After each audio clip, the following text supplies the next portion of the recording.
Jaroslave, konečně doma plný bodový zisk, určitě spokojenost. Jaké to pro vás bylo utkání? Tak bolo to náročné utkanie pre nás a prvú tretinu myslím, že super nás trošku zaskočil. Hrali veľmi agresívny, ofenzívny útočný hokej. Chvála Bohu sa nám to podarilo prežiť a potom sme dali nejaké góly a už sme sa snažili hrať jednoducho, nahádzovať puky k ním a vychádzať zo zaistenej obrany a to sa nám podarilo. Zejména v té první třetině měli několik úniků v přečíslení, bylo to pro vás asi hodně komplikované řešit tyhle situace? Tak je to každý zápas. Treba sa na to dobre pripraviť a pri niektorých situáciách si myslím, že aj trochu šťastia pomohlo, ale ako som povedal, som rád, že sme dnes vyhrali a to je najpodstatnejšie. Už treba sa poučiť z chýb, ktorú sme spravili v prvej tretine a potom hrať zodpovedne ako tie ďalšie dve. Pro vás první čisté konto v sezóně, je to pro vás osobně důležitý moment? Bylo tam několik zákroků, za které jste si vysloužil od fanoušků potlesk?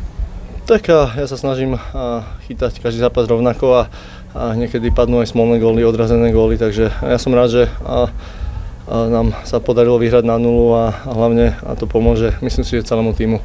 Byla pro vás třeba hodně těžká ta závěrečná fáze, kdy to nakonec bylo 6-4 a bylo tam ta vidina, že držíte stále čisté konto? Tak myslím, že tam prišiel zbytočný faul, ale zomkli sme sa a do striel si myslím, že sme aj zblokovali počas celého zápasu. Tam myslím si, že v nejakých veľmi ťažkých situáciách sa beci postavili do tej strely a perfektne to zblokovali, takže aj na záver tam bolo zo pár dobrých striel od modrej čiary, ale vravíme, chalani blokovali strely a treba si to priniesť aj do ďalšieho zápasu. V jaký době to byla 0 za Litvinov, jestli tam byla nějaká kromě té prvního kola loni? Tak toto je druhá, takže asi ma hneď skasirujú chalani, to vidím tak. Zasloužil si to asi, protože v té první třetině tam si asi měl nejtěžší zákroky. 3krát to vypadalo, že opravdu to byly gólovky. Tak ako som už spomínal, tá prvá tretina super na nás vybehol, hral agresívny hokej a my sme bohužiaľ prepadávali, spravili sme veľa chýb na modrých čiarách. Oni čakali na prečíslenia, myslím si, že mali zo 3-4 prečíslenia a v ďalšom zápase sa nám to nemusí vyplatiť toto. Jak je golmanovi, když teda se takhle výrazně podílí na vítězství, protože kdyby tam si dostal 2 góly, tak nikdo by tě nemohl vinit, ale ten zápas by si vyvíjel úplně jinak.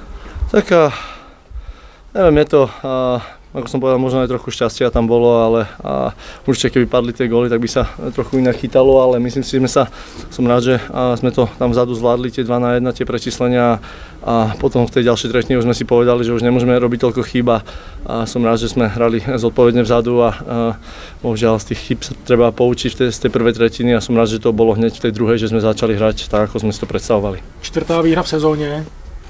Už? Super, tak každé body sú dôležité a už či je to po predĺžení alebo v riadnej hracej dobe, ale som rád, že dnes to bolo v riadnej hracej dobe za 3 body doma pred našimi fanúšikmi, takže to je, myslím si, že to pomôže psychicky aj nám všetkým a celému kolektívu, takže treba hrať takto ďalej a hlavne zodpovedne vzadu a nejaké góliky chalani dajú.